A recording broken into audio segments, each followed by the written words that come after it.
하나님의 말씀 함께 보겠습니다. 시편 60편 1절에서 12절 말씀 같이 보시겠습니다. 구약성경 시편 60편입니다. 1절부터 12절까지 자신대로 한 절씩 교독하도록 하겠습니다. 하나님이여, 주께서 우리를 버려 흩으셨고 분노하셨사오나 지금은 우리를 회복시키소서.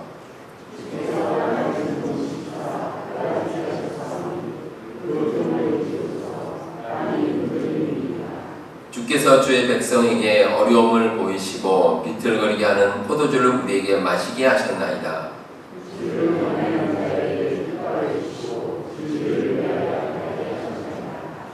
주께서 사랑하시는 자를 건지시기 위하여 주의 오른손으로 구원하시고 응답하소서.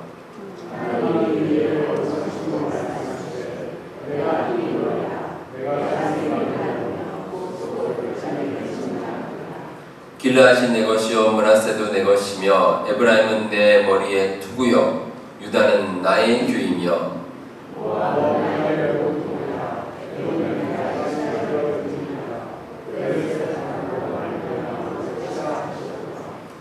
누가 나를 이끌어 견고한 성에 들이며 누가 나를 에돔에 인도할까?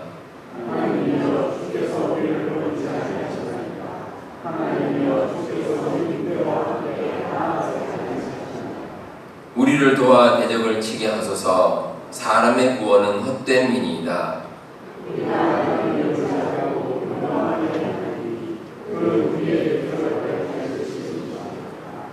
아멘. 지난 2016년에 우리가 살고 있는 이 시카고의 그 프로야구 팀 가운데 하나죠. 그 시카고 컵스 팀이 월드 시리즈에 진출을 했습니다. 근데 당시 이제 화제가 되었던 것이 108년 만에 월드 시리즈 우승을 노리는 겁니다. 뭐 말이 108년이지 이 한 세대가 지난 겁니다. 그러니까 아주 긴 세월이죠. 뭐 그동안 몇 번 월드 시리즈에 올랐지만 이제 계속 패배를 했습니다. 그리고 경기 결과나 뭐 여러분도 아시다시피 이제 시카고 컵스가 클리블랜드를 이기고 월드 시리즈 우승을 차지했습니다. 그런데 그 경기 내용이 정말 극적이었습니다. 제가 야구를 참 좋아하는데 제가 지금까지 봐온 그 월드 시리즈 경기 가운데 최고의 명승부였습니다. 근데 저만 그런 것이 아니라 야구 전문가들도 이구동성으로 그때 월드 시리즈가 정말 명승부였다라고 이야기를 합니다.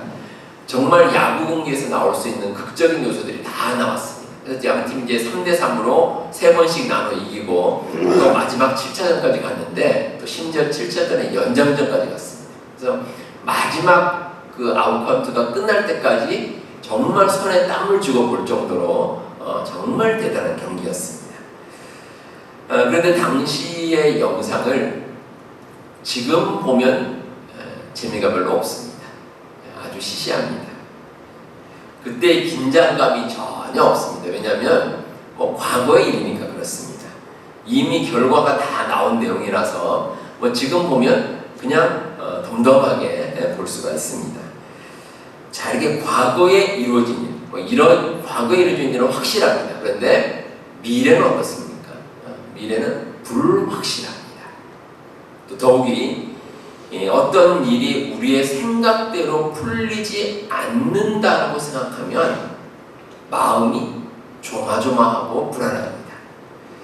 여러분들 그 시험 보는 게 대표적입니다. 시험을 보면 뭐 어떻든지 두 가지로 나눕니다. 합격을 하든지 불합격을 하든지 이렇게 나눠지는데 그 결과를 미리 알 수가 없습니다. 그래서 마음이 졸이고 긴장하게 됩니다. 오늘 교신 말씀에 보시면 이 전쟁에 임하는 다윗의 모습이 기록되어 있습니다. 성경에서 이제 다윗이 여러 차례 전쟁을 치렀는데 대부분 전쟁을 승리했습니다. 아주 연전연승입니다. 골리앗을 물리친 후에 이 다윗이 실패한 전쟁이 거의 없을 정도입니다. 많은 전쟁에서 대부분 승리를 했습니다. 그런데 오늘 말씀에 나오는 다윗의 마음은 좀 특별합니다. 특이하게도 전쟁에 앞서서 두려운 마음을 가지고 있습니다. 자, 다윗이 전쟁에서 대부분 승리를 했는데 왜 두려운 마음을 가졌을까? 자, 일단 전쟁을 치르기 전이라서 그럴 수 있습니다. 어떤 전쟁이든 이 목숨을 걸고 나가는 것이 전쟁입니다. 그래서 전쟁에 앞서서 어느 정도는 긴장을 하고 또 어느 정도 두려움을 가지는 것은 어쩔 수 없는 일입니다. 자, 그럼에도 불구하고 이 다윗의 모습이 평소와는 조금 다릅니다. 뭔가 다릅니다. 자, 그 이유는 다윗이 뜻밖의 패배를 당한 직후이기 때문입니다. 자, 그 배경이 이렇습니다. 이 다윗이 이제 아람이라는 민족과 이제 전쟁을 치렀는데 그를 위해서 열심히 전쟁을 치러서 승리를 했습니다. 그 이제 전쟁을 치르고 이제 돌아오는 길인데 소식을 하나 들었어요. 어떤 소식을 들었냐면 이 에돔이라는 민족이 이스라엘의 남부 지역을 공격을 했다는 겁니다. 그 왜 공격을 했냐면 다윗이 이제 그 아람과 전쟁을 하러 이제 주력 부대를 몰고 갔기 때문에 그 빈틈을 타서 에돔이 이스라엘 남부 지역을 공격을 했습니다. 그래서 다윗이 이제 예루살렘으로 귀환을 하다가 군사들을 돌려서 에돔을 공격하겠노라. 그래서 이제 에돔과 싸웠는데 그런데 예상치 못한 패배를 당했습니다. 그러니까 질이라고는 생각도 못했는데 에돔한테 그만 패배를 한 겁니다. 그리고 다윗의 군대를 이긴 에돔은 자기 나라로 돌아가 버렸습니다. 자, 이런 상황에서 다윗이 에돔을 찾아서 다시 공격을 해야 되는데 이 마음이 불안한 겁니다. 이미 한번 졌기 때문에 계속 이겨오다가 패배를 당하니까 마음이 두려움이 생기고 불안감이 생겼습니다. 자, 이런 상황에서 다윗이 이 어려움을 어떻게 이겨냈을까? 우리 함께 한번 보도록 하시겠습니다. 자, 먼저 전쟁 앞에서 불안한 마음을 가진 이 다윗의 모습을 통해서 우리의 모든 인생이 전쟁과도 같다라는 것을 우리가 알 수 있습니다. 우리가 살아가는 삶의 순간이 다 그렇습니다. 전쟁과 같은 일들이 우리에게 일어납니다. 특히 이민생활이 그렇습니다. 이민생활이 우리가 흔히 말하듯이 이민생활이 광야와 같다 그렇게 얘기를 합니다. 그래서 이 두 가지를 종합해 보면 우리가 이민생활을 한다는 것은 광야에서 치르는 전쟁과 같습니다. 참 어려운 요소들도 많고 불안한 요소들도 많이 있습니다. 그래서 하루하루를 살아가는 것이 쉬운 일이 아닙니다. 참 어려운 일입니다. 근데 이런 전쟁 같은 삶에는 두 가지 특징이 있습니다. 하나는 모든 전쟁은 치열하다는 겁니다. 이 세상에 손쉬운 전쟁은 하나도 없습니다. 목숨을 거는 일인 만큼 다 치열한 전쟁입니다. 흔히 이런 말 하죠. 사자가 이제 토끼 한 마리를 사냥할 때도 온 힘을 다해서 한다고 하는데 전쟁이 그렇습니다. 편하게 하는 전쟁은 세상에 없습니다. 작년 2월입니다. 2022년 2월에 러시아가 우크라이나를 침공함으로써 전쟁이 벌어졌습니다. 근데 전쟁이 지금까지도 1년 6개월이 거의 지났는데 지금까지도 계속되고 있습니다. 사실 이 전쟁이 처음 시작됐을 때는 곧 끝날 줄 알았습니다. 러시아가 워낙 군사 대국이기 때문에 우크라이나가 힘도 못 쓰고 곧 패배할 것이다 그렇게 생각했는데 1년 6개월이 지났는데 아직도 전쟁이 답보 상태입니다. 러시아가 완승을 하는 것도 아니고 우크라이나가 또 완승을 하는 것도 아닙니다. 계속 치열하게 전쟁을 벌이고 있습니다. 그런 와중에 이제 양쪽 나라의 피해가 아주 심각합니다. 이제 이런 일들이 생기는 이유가 전쟁이라는 것은 대충 하는 게임이 아니라서 그렇습니다. 정말 죽느냐 살느냐 이 생사의 갈림길입니다. 다윗은 대부분의 전쟁에서 승승장구를 했습니다. 오늘 말씀에 나오는 그 에돔과의 전쟁도 아마 쉽게 이기리라고 생각했을지도 모릅니다. 근데 다윗은 뜻밖의 패배를 당했습니다. 그러니까 당황하고 놀랄 수밖에 없습니다.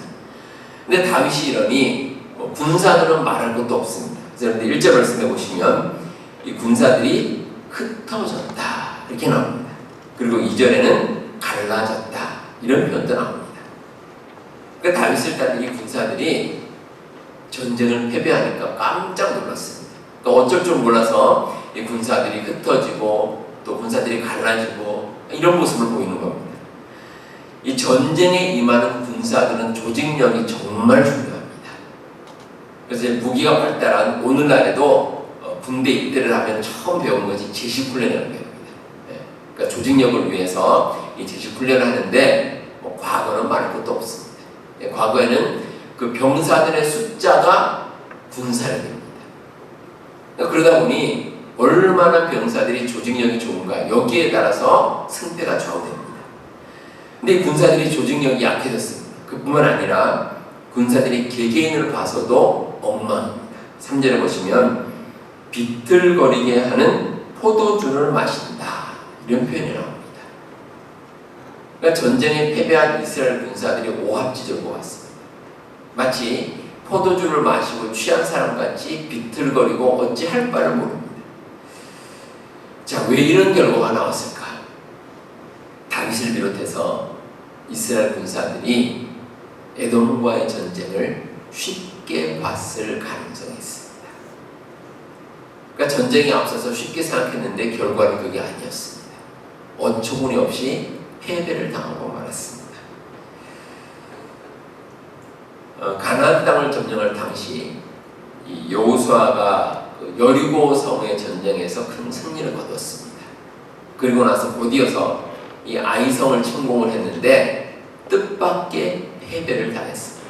물론 이 아간이라는 사람이 이제 잘못을 저질렀기 때문에 그 영향이기도 했겠지만 어쨌든 이스라엘 백성들이 이 아이성 전투를 너무 쉽게 생각해서 패배를 당하고 말았습니다. 모든 전쟁은 다 치열합니다. 쉽게 생각해서 얻을 수 있는 승리는 없습니다. 그리고 또 하나, 전쟁에서 한 번 승리한 것이 영원하지 않다는 사실입니다. 세상에 여러 전쟁이 있습니다. 그런데 그 전쟁을 치르면서 한 번 어떤 전쟁에서 승리를 했습니다. 그렇다고 해서 그 다음에 이어지는 전쟁을 계속 승리하느냐? 그렇지 않습니다. 그런 보장은 없습니다. 자, 우리 학생들이 이제 상급 학교 진학하기 위해서 열심히 노력을 합니다. 자, 그리고 그 노력의 결과 이제 자기가 원하는 그런 학교에 진학을 합니다. 그런데 그걸로 끝이냐? 끝이 아닙니다. 그렇게 상급 학교에 진학해도 또 다른 어려움들이 기다리고 있습니다. 열심히 공부를 해야죠. 또 노력을 해야 되고 또 그걸 통해서 또 다른 하나 이제 또 다른 단계로 올라서야 됩니다. 계속해서 그런 일이 기다리고 있습니다. 군인들도 그렇습니다. 군 복무를 마치고 제대하면 세상을 다 얻은 것 같습니다.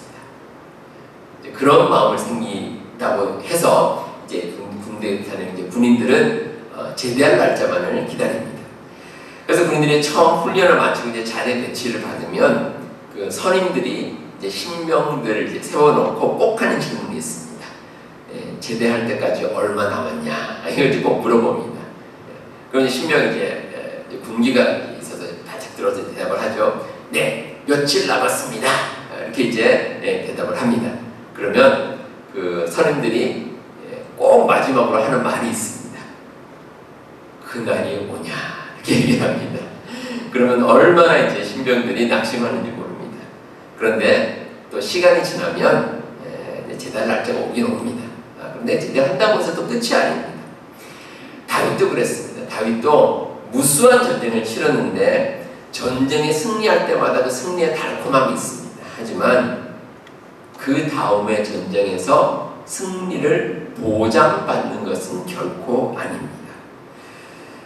선지자 엘리야가 그랬습니다. 엘리야가 그 선지자로서 활동하면서 여러 어려움이 있었습니다.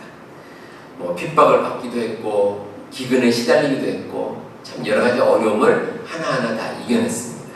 특히 엘리야가 갈멜산에서 그 이방 우상을 섬기는 그 사람들과 850대 1로 대결했습니다. 결과는 엘리야의 승리였습니다. 아마 그 승리로 엘리야도 크게 고무가 됐을 겁니다. 이제 이방신을 섬기는 사람들은 다 멸망할 것이고 그 대표인 이세벨도 곧 멸망하게 될 것이다. 이렇게 아주 자신이 가득했습니다. 그런데 웬걸 이 이세벨이 엘리야를 오히려 죽이겠다고 나서는 겁니다. 엘리야가 깜짝 놀랐습니다. 그 소식을 듣고 엘리야가 그만 도망을 쳤습니다. 그 바로 직전에 엄청난 승리를 거뒀는데 그 승리의 여운이 가시기도 전에 도망을 쳐버린 겁니다.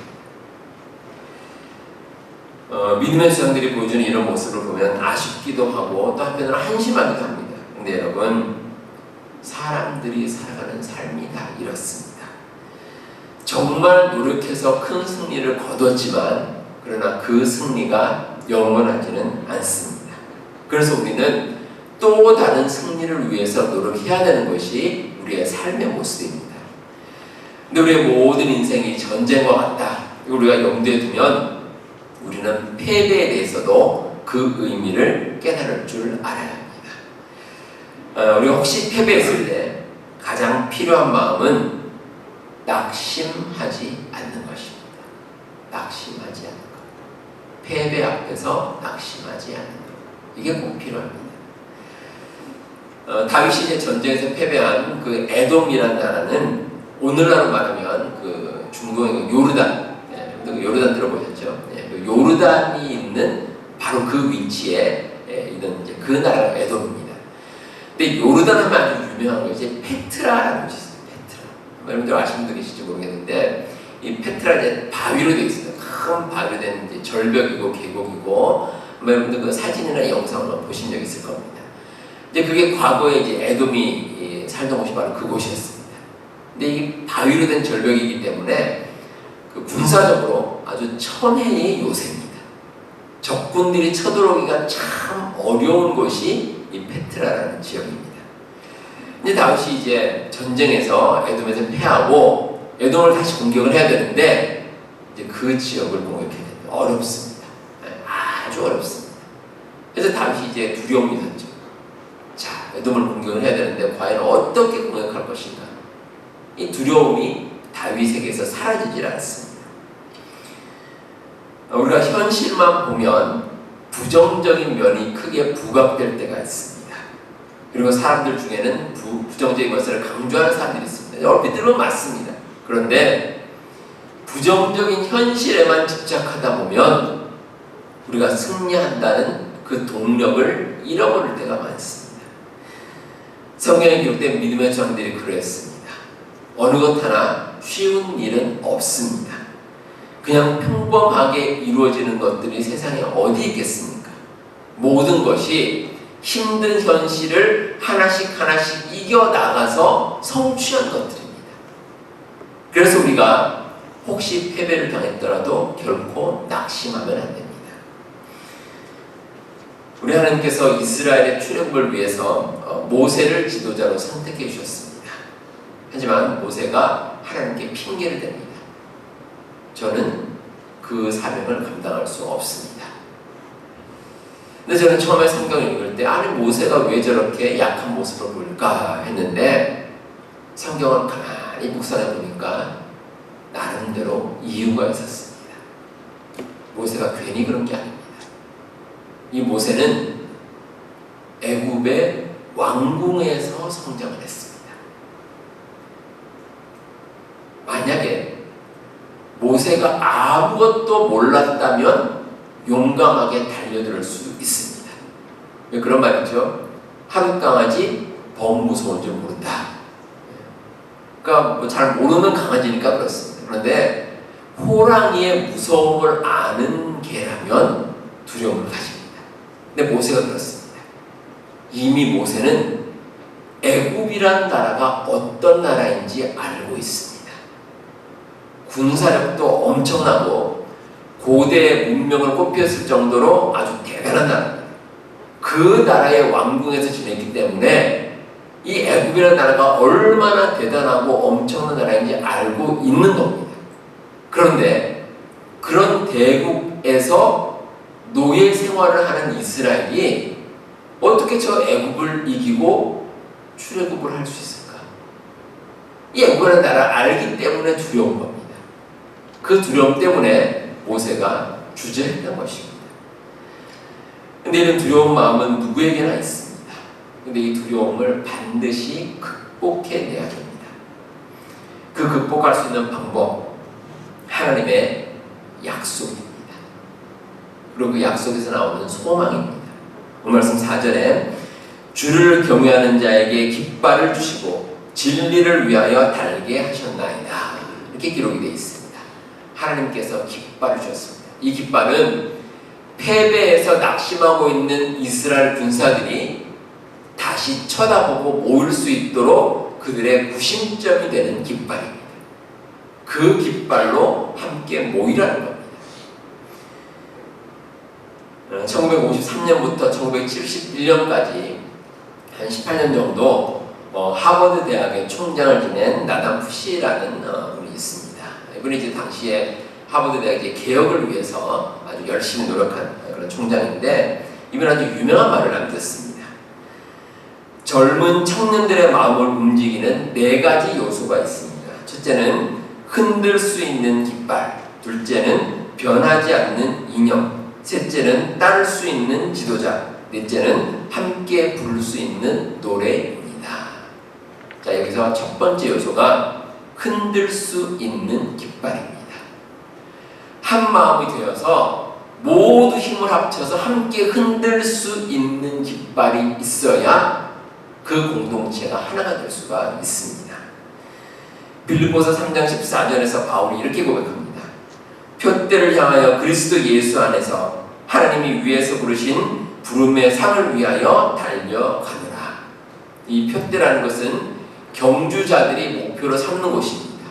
그곳을 바라보고 달려가면 중간에 있는 장애물들은 눈에 들어오지 않습니다.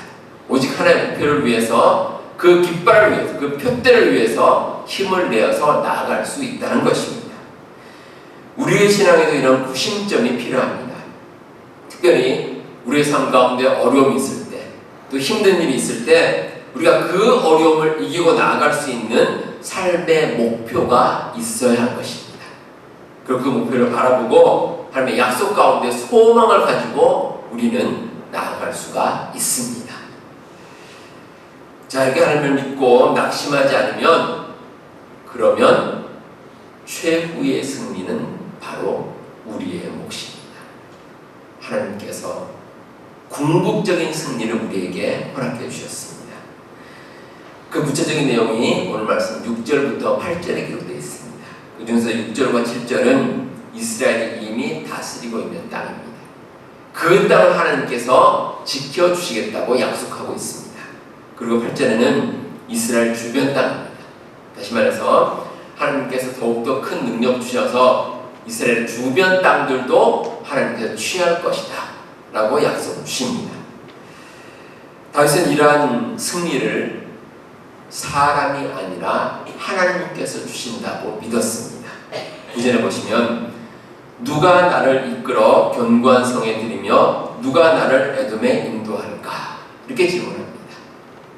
어떻게 에돔에 가서 승리할 수 있을까? 라고 질문하는데, 그에 대한 답으로 11절과 12절에 우리를 도와 대적을 치게 하소서. 사람의 구원은 헛됨이니이다. 우리가 하나님을 의지하고 용감하게 행하리니 그는 우리의 대적을 밟으실 이심이로다. 이렇게 답합니다. 하나님께서 승리를 만들어 주신다는 것입니다. 하나님께서 지키시면 세상에서 우리를 건드릴 세력은 없습니다. 제가 좋아하는 로마서 말씀이 한 구절 있습니다. 로마서 8장 37절에서 39절 말씀입니다. 그러나 이 모든 일에 우리를 사랑하시는 이로 말미암아 우리가 넉넉히 이기느니라. 내가 확신하노니 사망이나 생명이나 천사들이나 권세자들이나 현재일이나 장래일이나 능력이나 높음이나 깊음이나 다른 어떤 피조물이라도 우리를 우리 주 그리스도 예수 안에 있는 하나님의 사랑에서 끊을 수 없느니라. 우리 여러분들, 이 말씀 믿으십니까? 우리가 겪는 환난이나 곤고나 박해가 우리를 영원히 넘어뜨릴 수 없습니다. 하나님께서 우리를 지키시면 누가 우리를 대적할 수 있겠습니까? 비록 일시적인 어려움은 있을지라도 최후 승리는 우리들의 것입니다. 우리가 믿음으로 나아가면 우리 하나님의 사랑 안에서 우리는 넉넉히 이겨낼 수 있습니다.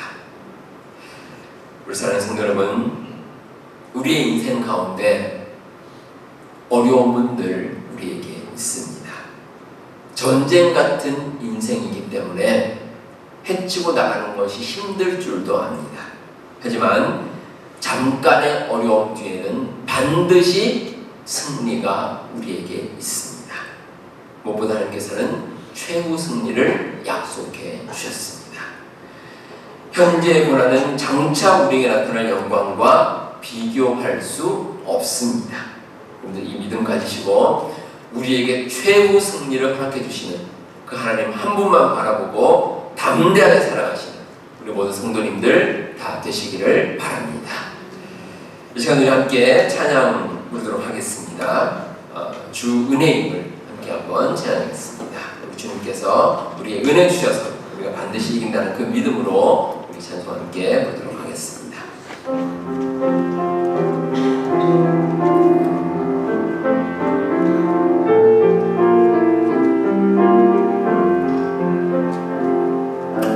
주 나의 모습 보네 상한 나의 맘 보시네 주 나의 눈물 안에 홀로 울던 맘 아시네 주 사랑 내게 있네 그 사랑이 날 채우네 주 은혜 내게 있네 그 은혜로 날 세우네 세상 소망과 사라져가도 주의 사랑은 끝이 없으니 사랑하는 이 모든 순간이 주 은혜임을 나는 믿네.